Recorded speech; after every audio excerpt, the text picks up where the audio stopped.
Presidente, senhores vereadores, é um projeto interessante. Eu acredito que nenhum vereador é contra pavimentação de ruas, né? Mas nós precisamos saber o juro e algumas ruas que, na nossa opinião, está em boas situações e outras ruas não estão sendo feitas. E saber também, eu entendi aqui na rua, por exemplo, lá na Mário Lopes, do Fátima Abaixo, Santa Terezinha, até da Igreja Santa Terezinha, até o Piscinão, a rua está crítica.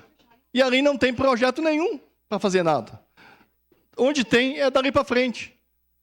Dali para frente, onde é que vai ter um grande atacadista. Então, ali a gente precisa saber também algumas coisas. Eu sei que tem outros colegas que têm algumas dúvidas também, né? Então, a gente precisa saber quais ruas que foram vistoriadas para fazer a sondagem que foi feita para fazer a pavimentação. Então, algumas coisas ali na... Então, nós estamos pedindo essa vista para... E esperamos poder conversar com o executivo, né? Para saber se as ruas que não têm pavimentação asfáltica vai ser feita alguma coisa ou não. Porque ontem nós ficamos no limbo quem esteve na reunião. Muito obrigado.